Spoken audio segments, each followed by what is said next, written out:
Oftentimes in physics, we encounter words that have a certain technical meaning in physics that they don't have in everyday language. Even more confusingly, sometimes these words have several different technical meanings, even within physics. Unfortunately, the word dimension is one of these words. So for now, in this chapter 1 section, the word dimension refers to the physical nature of a quantity, meaning when we're measuring something, are we measuring a length? Are we measuring a time? Are we measuring a speed or a mass? The word dimension can also refer to how many degrees of freedom you have, or like in a coordinate system. Like if you have an X, Y, and Z coordinate system, that's 3 dimensions. Or just an XY coordinate system, that's 2 dimensions. That's a different usage of the word dimension. So let me give you some examples of what I mean by this definition of dimension. Let's say we have a distance. We measure some distance, and we use the variable x for that distance. Maybe we measured a distance of 10 meters or something. We would say that the dimensions of x are of length. So x is this quantity that we've measured. You put brackets around it to indicate we're specifying the dimensions, and those dimensions are of length. Maybe we measure a time, t. Maybe you have a stopwatch and you measure 30 seconds on your stopwatch. And you save that 30 seconds as your t variable. Well, the dimensions of that t variable are time, which we indicate with capital T. Those are pretty obvious. Here's something that's a little bit less obvious. You might have learned, maybe in math class, that speed equals distance divided by time. So let's say we've measured some speed, I'm calling it v. Usually in physics we use the symbol v for speed. The speed has dimensions of length over time. It has the same dimensions as x over t.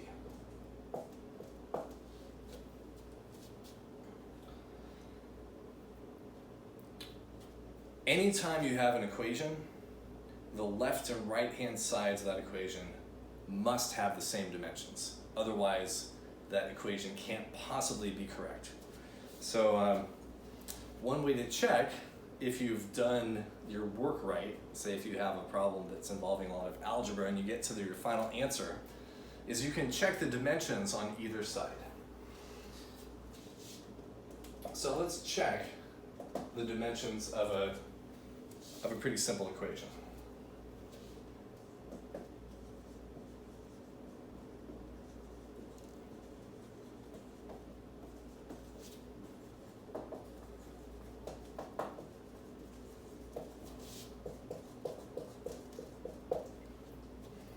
Let's say I have this equation, A equals,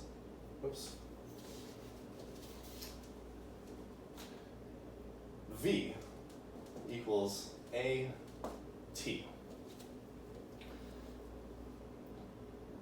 Speed equals acceleration times time. Now I know we haven't learned about speed and acceleration yet, but I'm just going to give you the definitions of these things, and later on we'll see where they come from. So speed, as we have learned,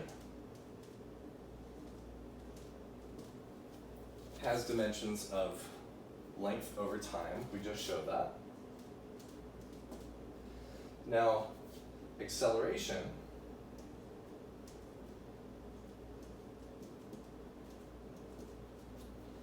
I'm just going to tell you this right now, is length over time squared.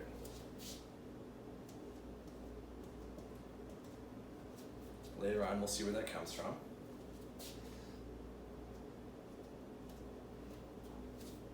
So this AT has dimensions of the dimensions of acceleration, length over time squared, times the dimensions of time, which is t. And these dimensions obey algebra just like anything else does. So we can cross out one factor of t, and we get L over t. So on the left-hand side of the equation, the dimensions of speed are L over t, and the right-hand side of the equation, the dimensions of a times t are also L over t. So those are equal to one another, which indicates that this equation is dimensionally correct. Now, just because an equation is dimensionally correct doesn't mean the equation has to be right. It just means it's not necessarily wrong. Because there could be like some numbers in here. This could be multiplied by 5 or something, and that wouldn't change the dimensions at all.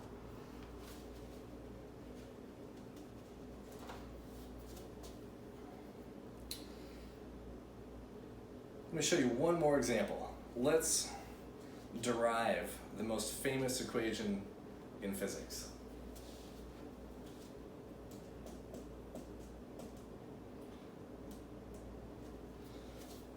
What's the most famous equation in physics? It's E equals mc squared. Einstein came up with that. So let's derive that by dimensional analysis.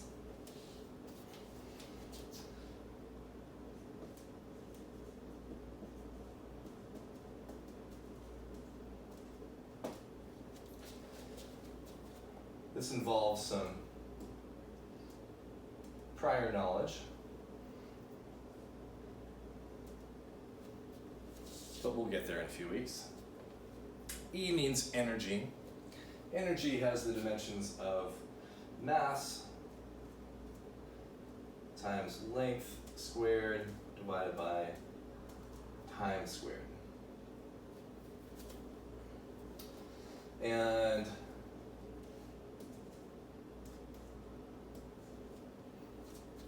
M has dimensions of mass. C, which is the speed of light, has dimensions of speed that we already learned about, length over time.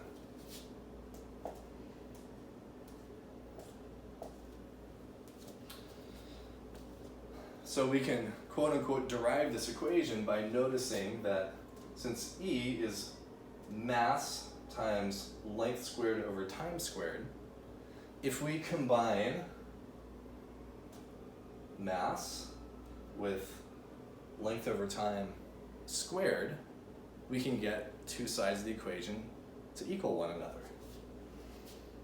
So we can get the dimensions of E to equal these dimensions of mass times speed of light squared.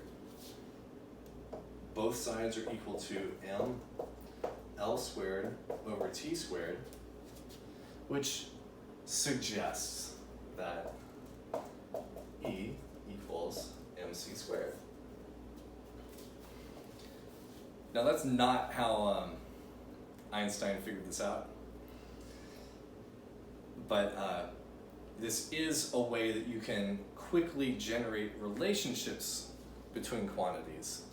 And later on you can do, say, experimental tests to see if these relationships hold.